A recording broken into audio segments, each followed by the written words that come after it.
sat down to make this list a long time ago, I opened up my word processor, booted up Google Chrome, and got right to work.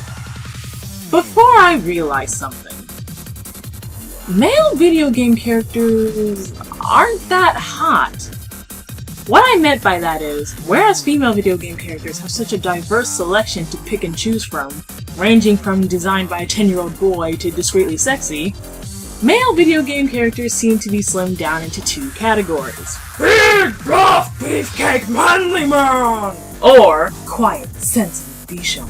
It's boring. That's probably why, 1, this list took forever and a week to make, and 2, why my tastes are so weird compared to other female gamers I know. Ah, Keelik! Ah, no. But enough rambling on in an obnoxious manner and never getting to a concrete point. What is this, an Anita Sarkeesian video? This is the top 10 hottest male video game characters, according to Lupino9. Yeah, remember from the last countdown, what you think of as hot, I may not. Seriously, do you know how many times I typed in hottest male video game characters on Google and got Nathan fucking Drake?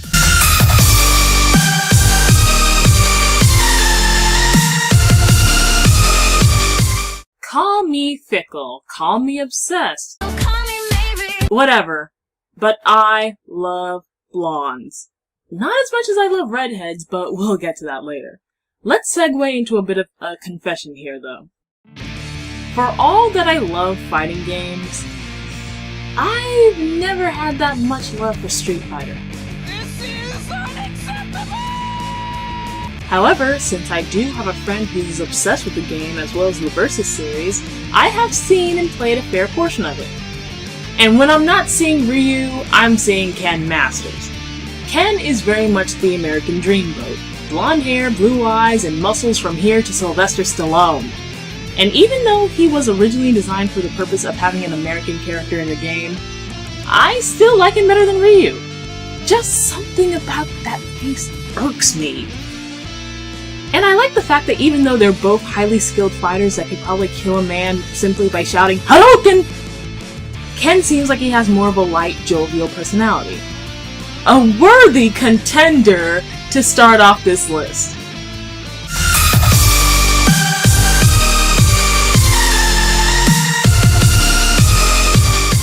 I can't believe I have to insert a tangent like this into this video, but before I do, I have to hammer it into people's heads. So, for the last time, I am not a furry! However, much like Jade Harley from Homestuck, I admire the furry culture. I love the work that people put into their fursuits. I love the work that they put into their characters. I love the artwork, both safe for work and otherwise. And Lapfox tracks make some of my favorite music. So yes, even though 2 of the mascots of this YouTube channel are animals, I'm not a furry. Okay? Good. Now let's talk about Sly Cooper.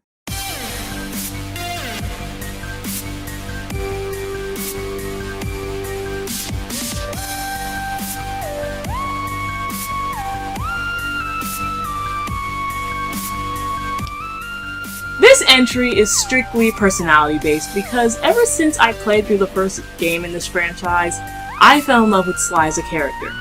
He's cunning, devious, and so clever, but I guess that was the point since he's a raccoon. Whatever.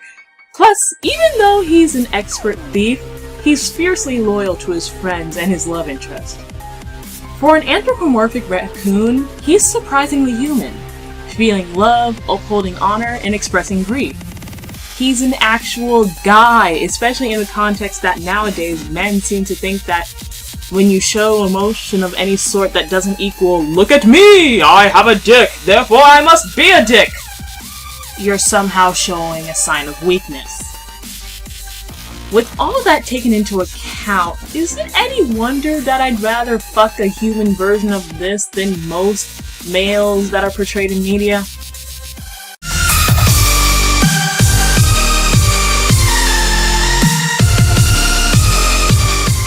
Oh, Gary. No, not that prick! Gary from Eve. He just screams elegance. Hell, he's officially described as having a traditionally exotic personality, one that echoes back to ancient uses of literary archetype known as lavender linguistics, which, although it's becoming more associated with the LGBTQ community, is still linked to characters who have very flowery dictions and personas. An explanation. If you have a friend, no matter the gender or sexual orientation, who speaks in a pattern of lengthy words, quotes, book titles, and openly expresses their emotions to the point of being seen as having mood swings, your friend is a prime example of this archetype. Think of N from Black and White. Back to video game, since I'm sure none of you came here trying to learn literature. When I watched PewDiePie's Let's Play of Eve, yes, I watch PewDiePie. No, I'm not ashamed of it. And before you say anything, I watch a ton of Let's Players on YouTube, from Chucky Conroy, Nintendo Carissa, Josh Jepson, Markiplier, Turner4590, and the occasional Slim Kirby video. Damn it, I went on to another tangent. When I watched PewDiePie's Let's Play, I was immediately intrigued by Gary's character. His sense of style really brings attention to his physical traits. His hairstyle, his height. Seriously, have you looked up Gary's canon height? He's freaking huge!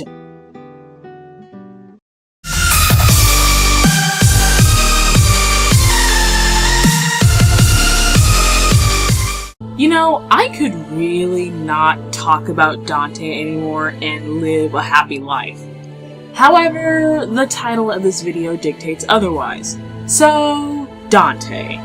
He's a pleasantly cocky son of a demon with a smile that can melt ice. Really, what else is there to say? Can we just appreciate the hotness for a bit?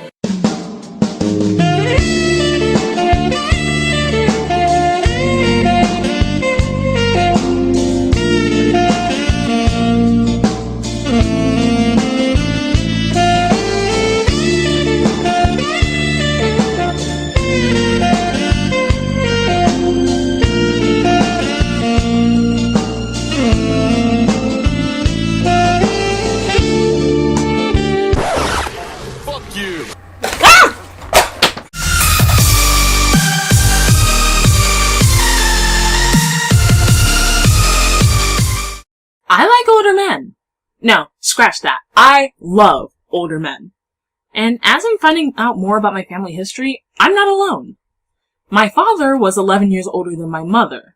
My aunt married her college professor, and the list goes on. Now, when one thinks of Team Fortress 2, attractive male characters isn't the first thought. However, there is one character in the group of gruff mercenaries that holds a certain je ne sais quoi about him. Ironic that I use a French phrase for that when I'm referring to the medic. There's just something about a smart, accomplished man who has a bit of a sadistic streak. But hey, sadism is sexy! No! No! That is not sadism! That is abuse! Know the difference! Please! God, know the difference! God damn it, E.L. James! Go die in a fucking tire fire! The medic! I will admit, even though I originally liked him as a character and companion, as stated in my top 10 video game companions countdown, which you all should go watch even though my mic quality was really bad back then, I didn't see him as a sexual being until Tumblr, where he is mostly being shipped with the heavy. I am not proud of the kinks that I have picked up thanks to Tumblr, okay? Also, his voice. Let's go practice medicine. God damn it, Robert Atkin Downs! What voice can't you do?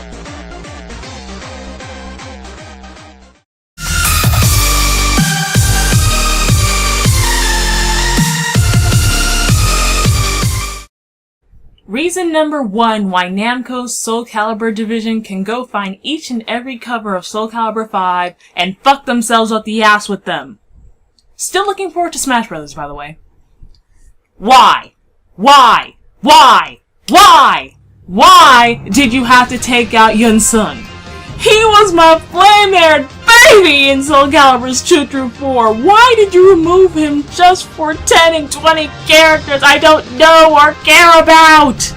Yun-Seong is probably the youngest character on this list because, well, that was explained earlier when I was talking about the medic. However, I just find his character design and youthfully cocky personality endearing. Usually when there's a character like Yun-Seong around, I find myself straying away from them because, well, no one likes an attention whore. However, there is something about Soul Calibur's character rosters that make my eyes go straight to him. Two things, actually. One, I love redheads! Two, and this may seem somewhat weird, but even though Yun-Seong could be seen as an attention whore, compared to everyone else, he seems almost tame.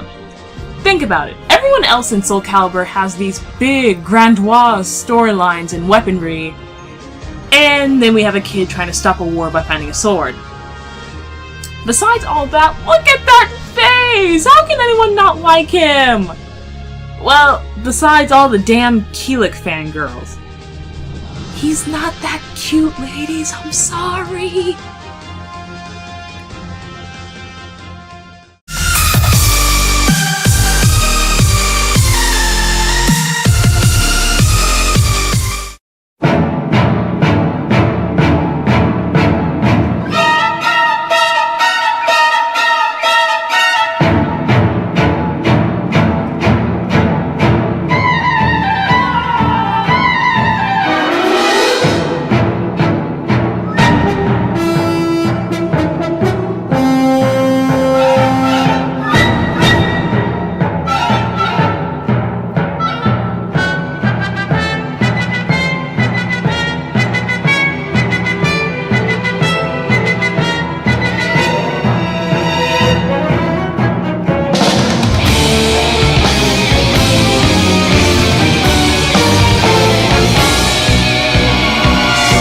Blah blah, cliched choice blah. But really, I would have been insulting some based video game god if I didn't have Sephiroth on here. But besides that, I have to admit, Sephiroth is actually kind of sexy. Advent Children wise. I don't get how people thought of him as hot back when Final Fantasy VII first came out, but I digress. Long hair, pale skin, that voice, that wardrobe, oh come over here and f*** me already. I'm sorry. I need to get out of fangirl mode for a second. Okay. However, if there's one thing that is a major turnoff for me, it's the ideology surrounding Sephiroth in the Final Fantasy fandom. You can't insult Sephiroth! You can't criticize Sephiroth! Oh, he was taken advantage of, that's why he's a dick!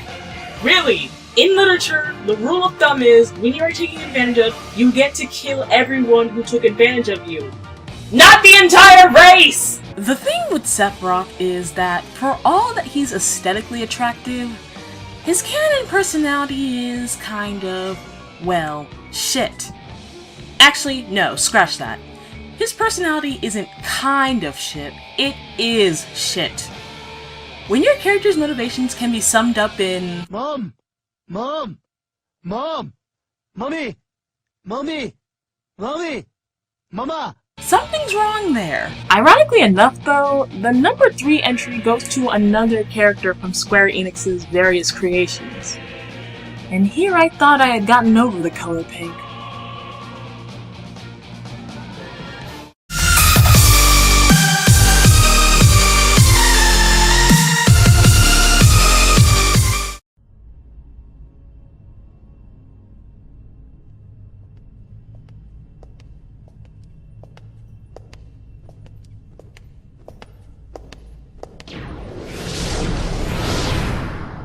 You have some nerve to show your treasonous face around here. Some nerve indeed. Treasonous? Yeah, Marluxia ain't taking none of your shit, Axel! Hell, I didn't even ever think that I would find myself liking another character from Square Enix's arsenal until... well, you see... one day while I was working on my novel, I opened up Tumblr to see what the blogs I follow were up to that day. Someone, I don't know who, reblogged a gorgeous photo set of erotic images concerning 2 of the members of Organization 13. I immediately fell in love with at first sight at how discreetly dominant yet still feminine the character with the pink hair was, and after a while, I asked my Tumblr friends in a conversation that went like the following. Yo, who's that pink-haired motherfucker giving it and getting it up the ass in this photo set? What? Wolf, quit playing. Nah, son, seriously, hit me up with that info. I'm drawing a mother gloving blank here. Girl, that be Marluxia from Kingdom Hearts. And I cannot believe that you did not know about this fine specimen of pink-haired manliness up until now. The fuck is wrong with you, girl? That's totally not how the conversation went, by the way. He's just a wondrous contradiction. Hell, at first glance, some people can't even determine whether or not he's a guy, but he shows that he's by no means a wallflower in his appearances in the start. Wait a minute. By no means a wallflower? Who's in charge of these god-awful puns?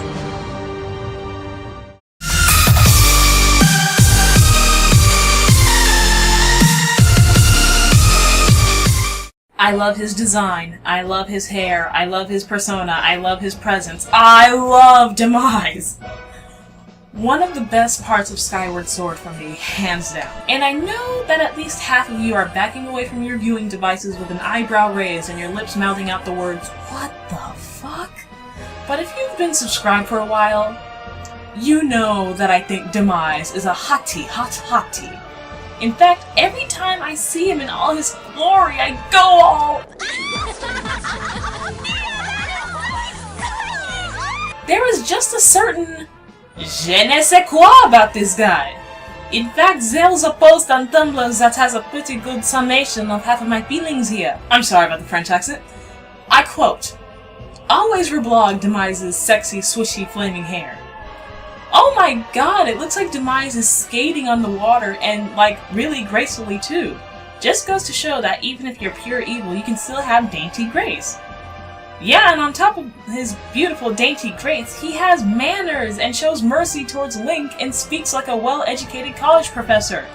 Everyone is always so quick to judge him on his appearance, but damn it, his personality shows through 100% in just the short 5 minutes you get to talk with him. He's just fucking perfect! Let's cut to the chase here. I need more of him! Where's my prequel, Nintendo?" And I know there are some who may say, what about Link? What about Girahim? Well, in the case of Skyward Sword, you would basically be asking me to choose between a Shota and a Twink, and I'm a fan of neither of those. Really though, I don't know why I love this dark, intelligent, graceful, massive, oh my god, I just got it, it's a size difference. Allow me to go on a meaningful aside for a bit. For the first 7 years of my life, my father was a big part of my life. He spoiled me rotten, taught me to fight, and kept me and my mother with a roof over our heads, all things a husband is supposed to do. And I loved the guy. He was smart, handsome, and freaking huge. We're talking well around 6 feet 5 inches or higher. However, when he got himself locked up for reasons that keep changing every few years when I ask my relatives, right now the story is murder, and I hope that's the real one because I'm getting tired of trying to remember. I was kind of left without that security wall that I had. It didn't help that throughout elementary and middle school I was usually the tallest girl in my classes.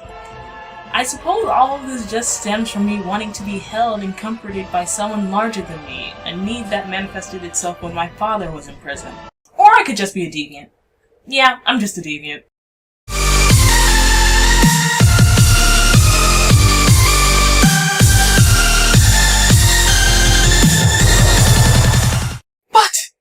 But he's so old! Shut up. But he's so damaged! Shut up. Don't you ship him with Otakon? That has nothing to do with this! My number one spot in this list goes to a man that encompasses what it should mean to be a noble male character in any medium. This man is brave, not just the popular definition of the word that means doing recklessly stupid shit, but brave in the sense of the real definition. Bravery and courage aren't about not being afraid. They are about being able to face those fears head on. He is, much like Alice Twilight from No More Heroes 2, a life-weary soul. He is intelligent, he is strong, and above all else, he still has a soul. Ladies and gentlemen, may I present to you Snake from the Metal Gear Solid franchise. What can be said about Snake that I haven't already said up above? Seriously, I don't want to ramble here, but Snake is honestly a character who has traits that I would love to see in a man. even in Guns of the Patriots, when his body is basically falling apart, he still has his intelligence and his personality.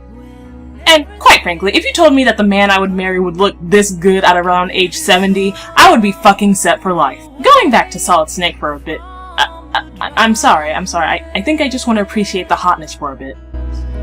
In the sun we see, fighting over lies, all our dreams and wishes, we sent home for safekeeping, fighting for what's... His voice doesn't hurt matters either.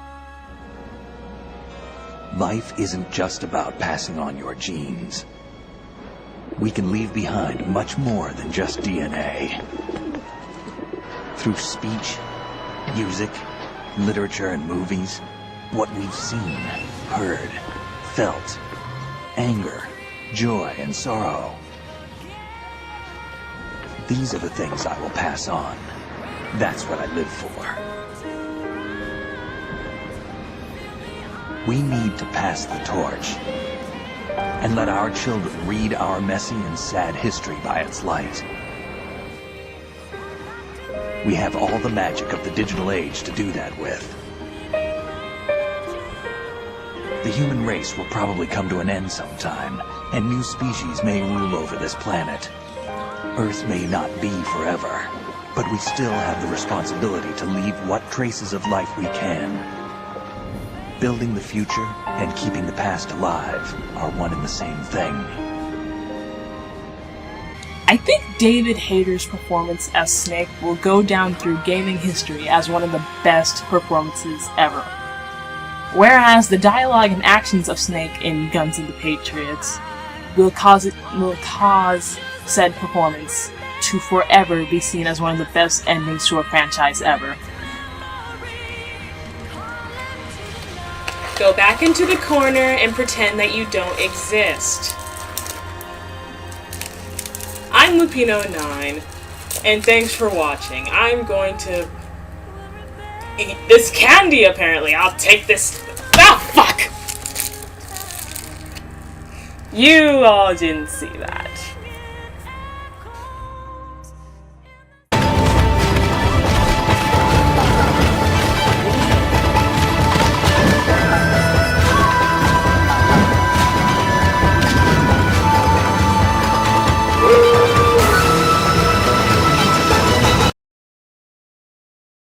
How many goddamn times am I gonna have to say? How many goddamn times do we have to go this way? I thought I told you all this before, and I thought I made it clear. But I still see 10 or 20 comments, so I'm gonna say it right here. I'm not a furry.